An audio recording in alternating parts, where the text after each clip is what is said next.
I'm Dr. Ruth Anderson, here with Enlightened World Network. Welcome to this episode of Enlightened Women. Grab a cup of coffee or your favorite beverage and join us. Enlightened Women is a show about women who are consciously awake and choosing to fully embrace life. These are real women, living real lives while walking in spirit. Sometimes our life experiences require a great deal of healing and forgiveness in order for us to truly stand in our own light and strength. Our guest, Monica Augustine, lived through years of abuse on an emotional and sexual basis. Monica is here to share with us that there is hope and possibility of moving forward, no matter what your life experiences may be. Monica assists others as an intuitive reader, a Reiki master teacher, and life coach.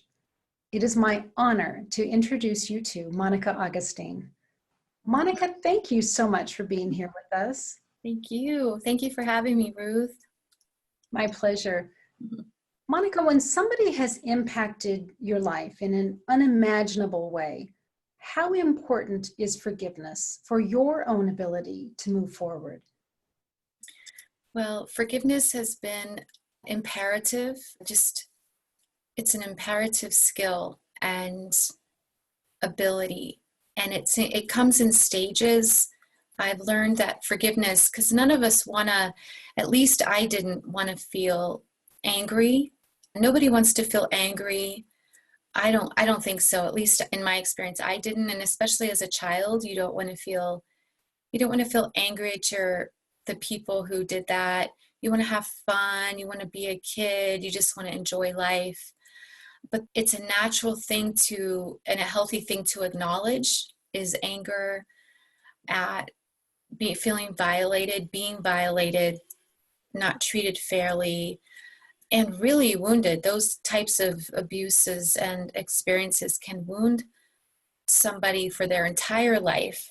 And if you're not conscious and you want to make a difference in the world and your life and be a positive contributor, you can really stay stuck in it. So forgiveness has just been monumental. It's just mandatory, I think, to learn how to do it and to muster up the courage. Really, it takes courage to forgive. There's a certain element of courage. So you talked about forgiveness as a skill.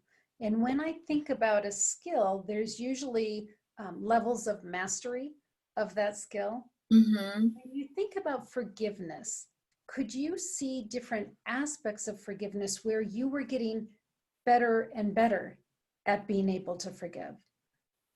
Yeah, that's an amazing question. You know, it does take me back a little bit because I'm not back there now in that place, but there's always opportunities to forgive in our day-to-day lives, right? Like even just relatively a lot smaller ways, but still they can be hard, you know, if you feel disrespected or treated unfairly. But yeah, ways that I learned that I can recall right now are, let me give you an example. I found sometimes that I wanted to hang on to my anger because I felt entitled to it. But I learned as I grew up and matured, got older, that entitlement wasn't really serving me, and it definitely wasn't serving anybody else. I wanted to hold on to the entitlement because I was so angry, and I started learning through prayer, meditation, and really a lot of asking grace of God, in my belief of just how to do this, because part of me didn't want to do it. I wanted to be mad at them forever and just be like, not really want to, but a part of me did because it was so hurt, and blame them. Like, what were you thinking? The way it started was it kind of like stages of grief. There's stages of forgiveness I've learned. I started to feel, even as a kid, like even like a young girl at 10 years old, I remember thinking, having a higher self that I was connected to. But I was also really connected to my human self. and my child self. So I kind of went between the two frequently. And I was like, what is that self? The one that just is like all understanding and like, wow. And then there's this other self that's wants to play and is mad that I don't feel easygoing like some of the rest of the kids because of all this yuck, you know? So I remember thinking, I need to learn to connect to this higher part of me. I remember being, I'm really mad, but then I also saw that other person as, in my opinion, as a child of God and a child of love. And that is not okay to ever do to anyone. That I'm not giving anyone like the idea that it's okay. It's not okay. And it really hurts children and others. But there was a part of me that said, this person is hurt too. So I started learning compassion, perspective, and I think I started gaining perspective, Ruth, even as a young girl, of happy people that feel good about themselves and feel loved don't hurt other people. So I was very aware that these people hurting me were very hurt. So I started to pray and ask to learn how to have compassion, strength, courage, and learn how to forgive. So to me, the compassion and perspective and a higher self perspective was what helped me, I think, learn how to do that. But it definitely, for anyone listening, it wasn't overnight like I would have hoped it would have been.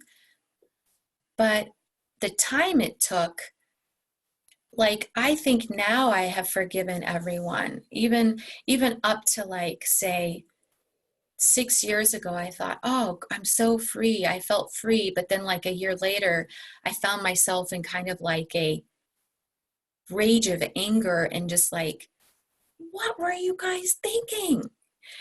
So anyway, what I think I'm trying to say, Ruth, is the time it takes, for me anyway, felt like it was important because it gave me a lot of wisdom and compassion.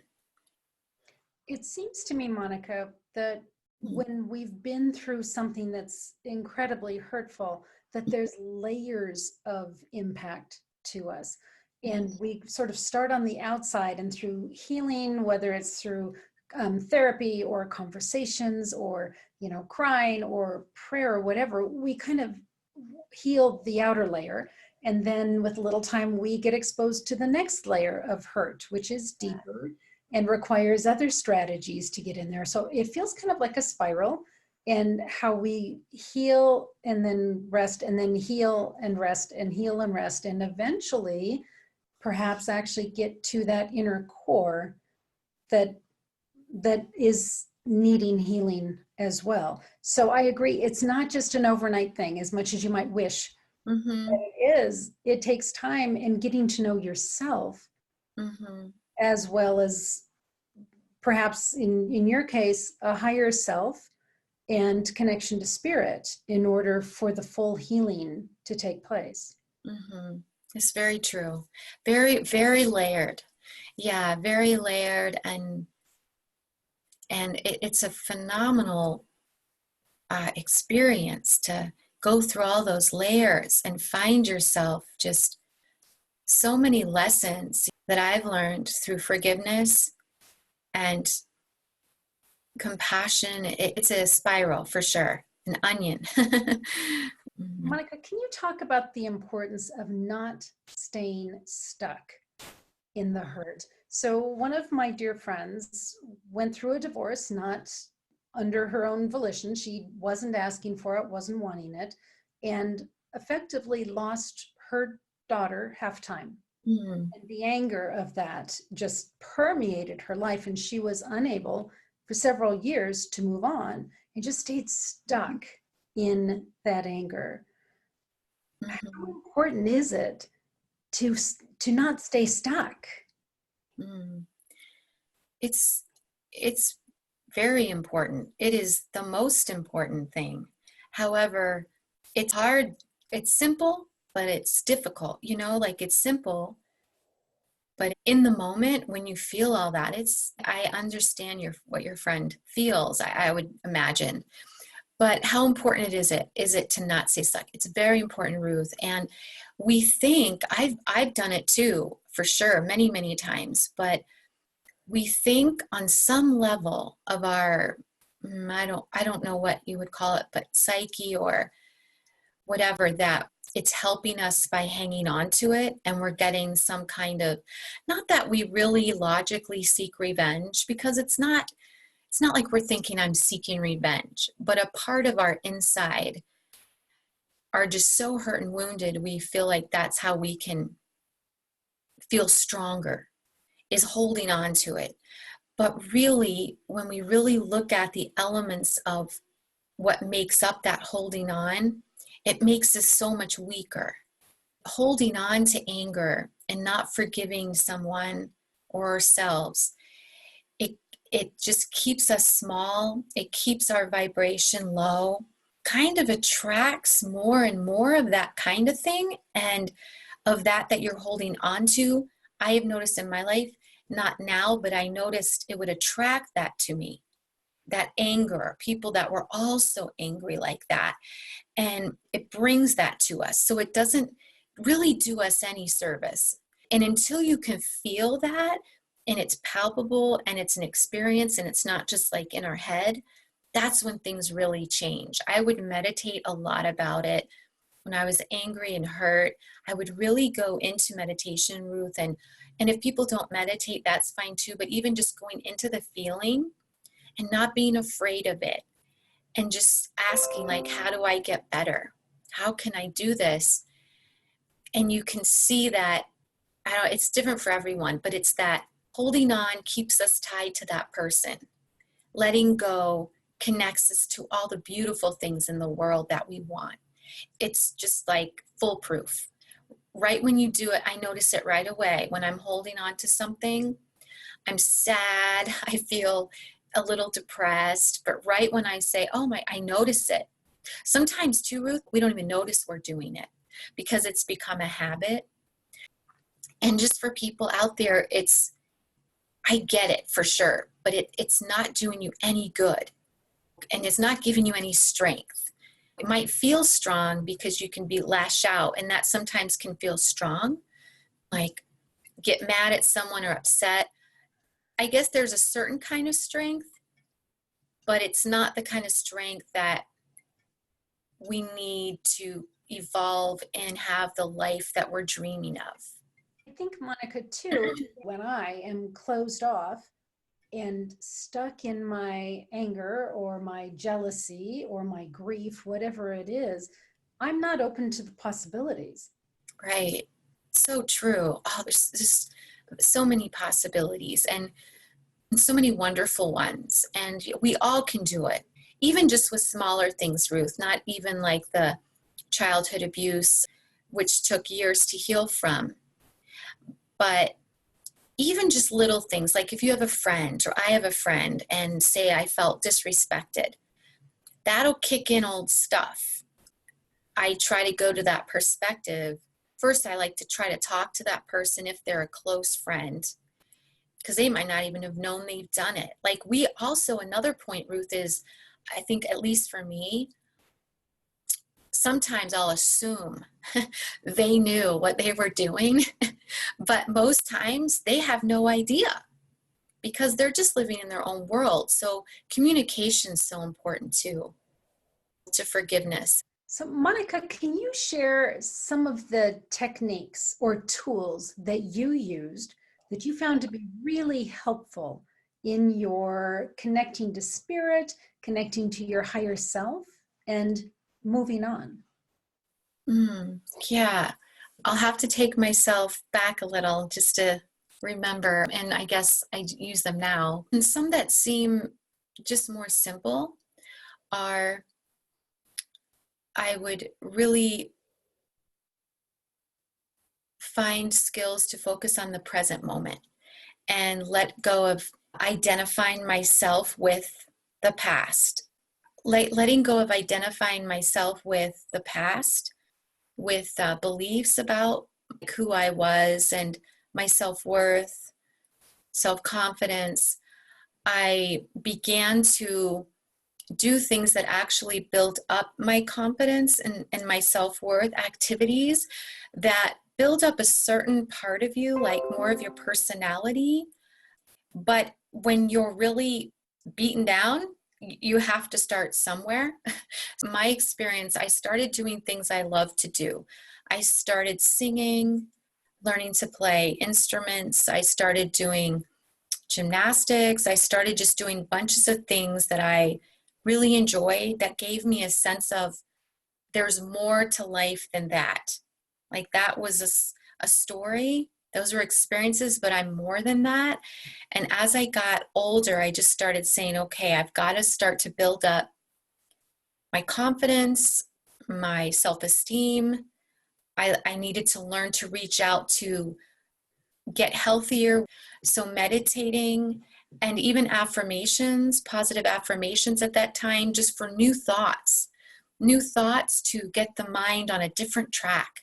Because when we're abused, sexually, physically, emotionally, at all, but definitely if it's a long period of time, our brains are pretty much, and especially if you're young, but it doesn't even matter, even women and men that are in any kind of abusive situation at any age, your mind, there's a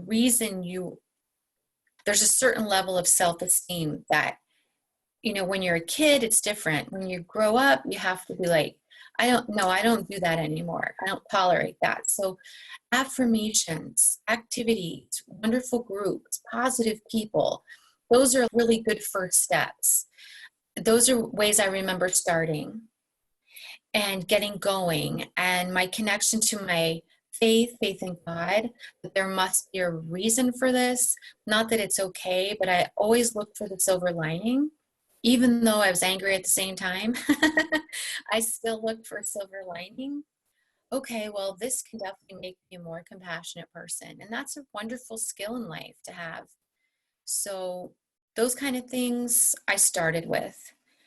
And then letting go of identifying with your beliefs, thoughts, and feelings as the truth is a wonderful place to start, because that's what keeps us all perpetuating those types of things. If we really look at our thoughts and like watch them like a movie and just observe them when we're in those types of compromised states, we'll see the thoughts. For me, they were, I'm nothing, I'm worthless, I'm not as good as other people, I'm not as important as other people, I deserve this, I must have done something wrong, but it's not logical.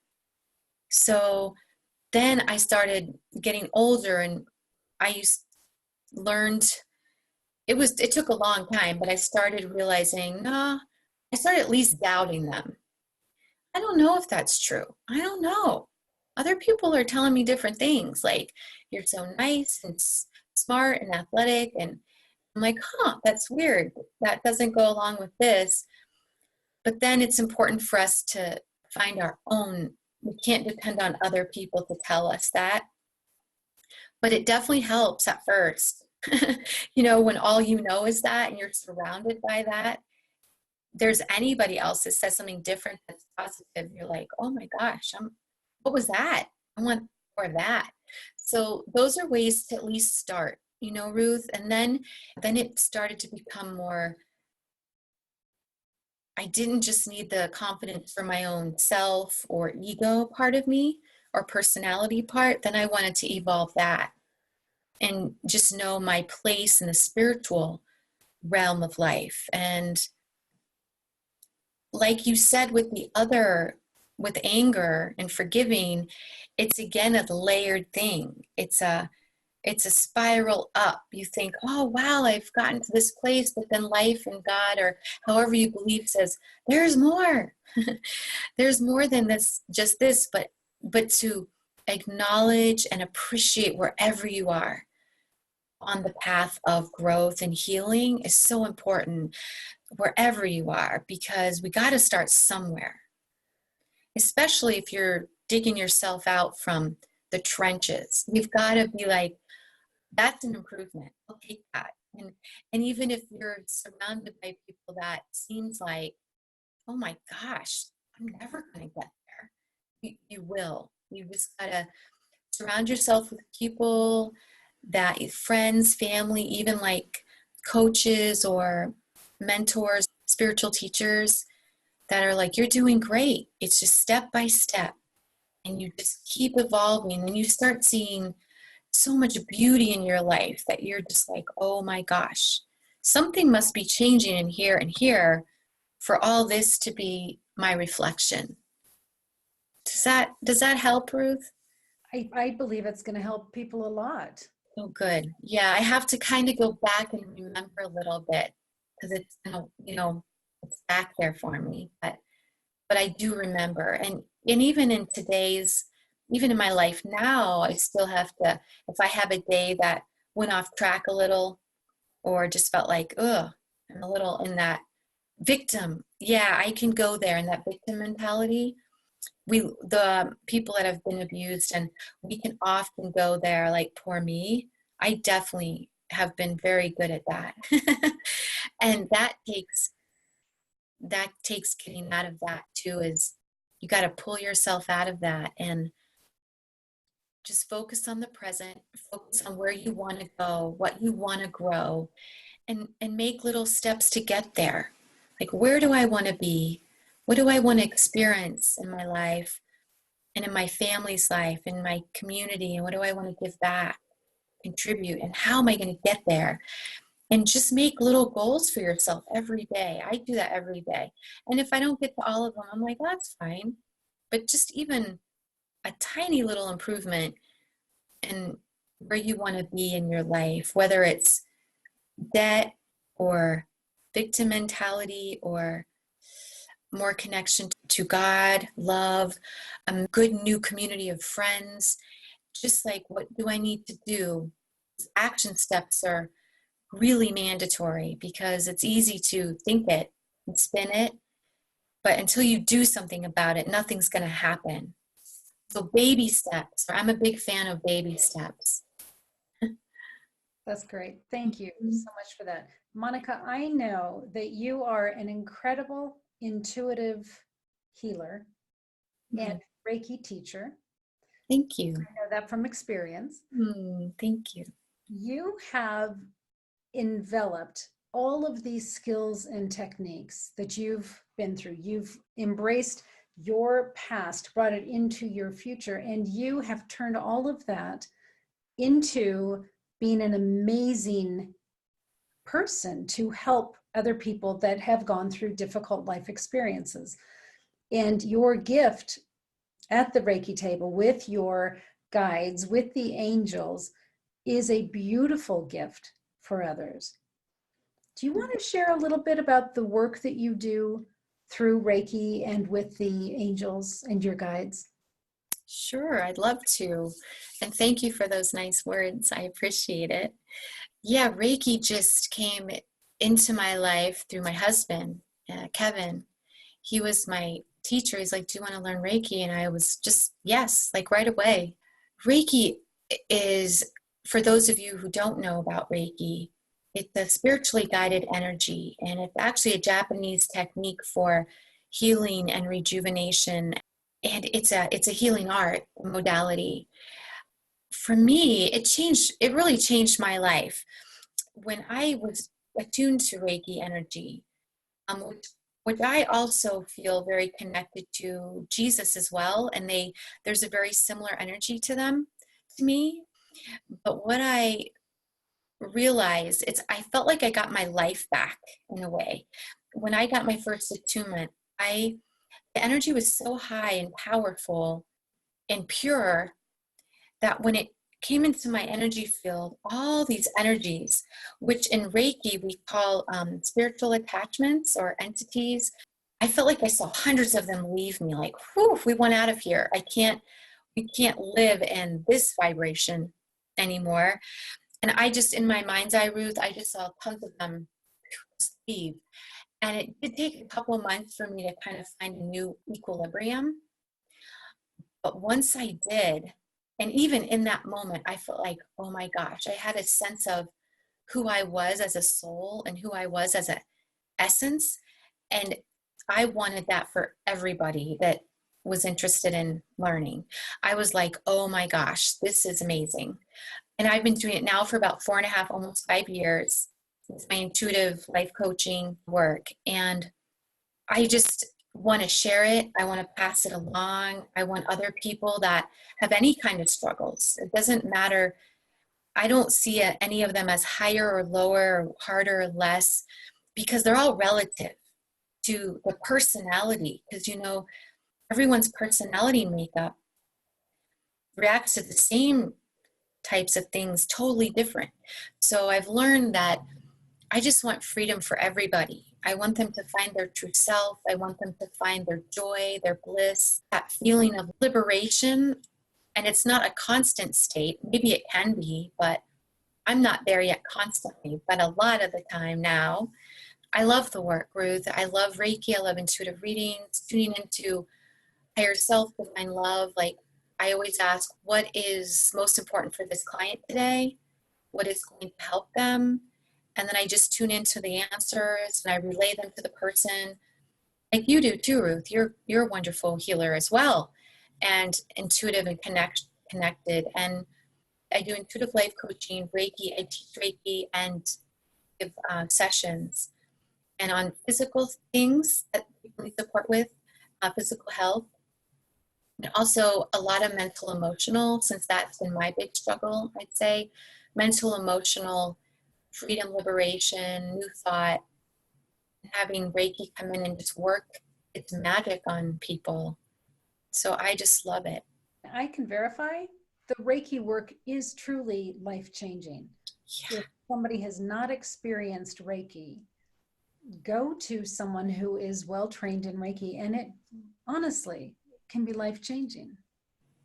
It really is. It's amazing. And it does take time. I remember it takes time to integrate the energy field into your energy field, your thoughts, your mind.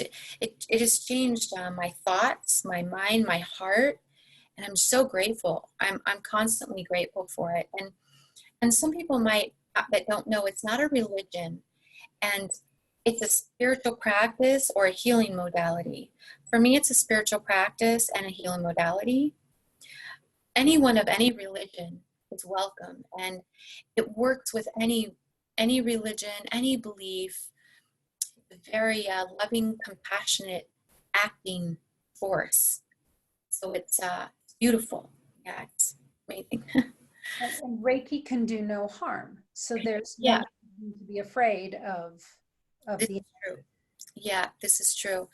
Very true. And sometimes I've noticed in myself and in some clients that the less resistance you have, the easier. Because if the Reiki's working with you, just like God, love, divine love, and you're resisting it, it can feel like there's like polar opposites. But as long as you have that trust in it and trust that it's goodness, it's light, it's pure energy, it's definitely going to go in there and wake up some stuff. So that can be uncomfortable, but it's not harmful.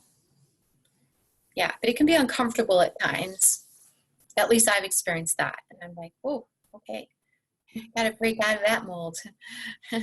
So what does that mean, uncomfortable? Physically painful or just emotionally stretching? What do you mean by that?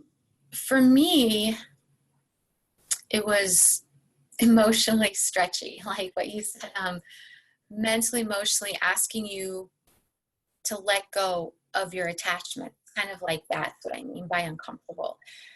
Letting go of limiting beliefs and things that keep us stagnant, keep us stuck. So when Reiki comes in and starts working magic, it's it definitely requires you to stretch and trust and let go. And it's beautiful. But for me, I had to really let go, because I was very uncomfortable and probably a little scared at first. it was a new level of letting go that was a little scary. But I have learned that it's beautiful there to let go. Trust that versus my own little self, who that part of me that thinks, oh, I know the answers. Well, and Reiki can be done long distance. You Yeah. don't have to be in the same room with a Yeah. practitioner. I've just begun to do a few of my clients, but I have clients now in different countries and a lot of different states. And this one client that has been coming now every week or every other week for almost 7 months, working on a lot of different things. We do a lot of distance Reiki. And she has just said, like, even physical stuff that she was tight and stuck, it's just like immediately better. And Reiki is a spiritual energy. So limitations of time and space just have there's no problem there, you know? And it's pretty powerful. And the other thing too I've learned over time, Ruth, is it has nothing to do with me except me, the practitioner or a teacher, just to open up and listen and let it move through me. And I just listen. I'm like the conduit, but I'm not doing it. It's doing it. And that takes a lot of pressure off too. Because if you think I'm doing it, it's like, well, who am I? I'm just a person here. But the Reiki really moves through, and it's powerful. It's amazing. Speaking for Monica, Monica is especially gifted because she also brings in her intuitive readings while she's doing the Reiki. So not only are you experiencing the Reiki healing, but also Monica shares little snippets about what she's observing, either about the energy that's moving out or even about your spirit guides that are in the room with you at that moment. So Monica's an awesome find. So I just wanted to put that out there. Thank you, Ruth. Monica, as a spiritual being, I think especially because you're so aware spiritually, there's so much learning that's involved in this for us. Mm-hmm. Can you share with us, what are you currently learning in your spiritual journey? Mm-hmm. Yes, that's just a great comment, Ruth, because I just feel like I'm always learning. It's just constant learning, but it's enjoyable, and I take breaks too. It's not like a laborious task. But what I'm currently learning, big time, I would say, is letting go and acceptance of myself and others, not needing to evaluate people or situations. And people don't need to be fixed. Accepting them as they are and accepting myself as I am, and that we all are different. We all have different skills. Don't think they need to change for you, me, or just see them as they are. That's kind of what I'm really learning a lot more about these days.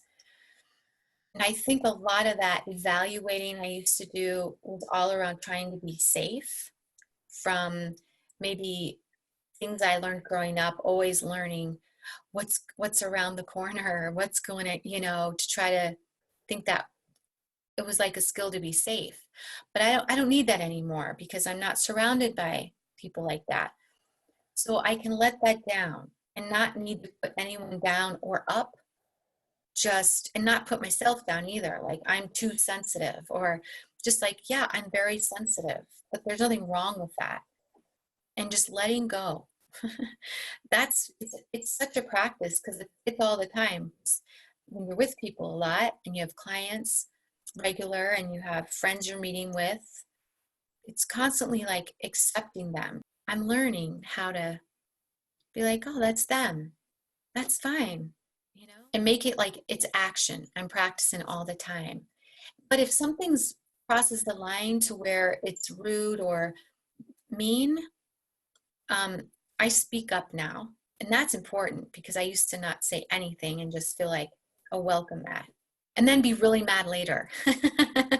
So just say it in the moment, get it out, and don't hold on to it, let it go, and give them a fresh moment now too, because they're just doing their best too. That's where I'm at right now. Monica, thank you so much for being here with us today. Thank Great. you, Ruth. Yeah, I greatly appreciate your openness and sharing with others things that you have done that helped you as a person and as a spiritual being in your body that might be helpful to others. So thank you for that. You're welcome, Ruth. Thank you so much. Thanks for having me. My pleasure.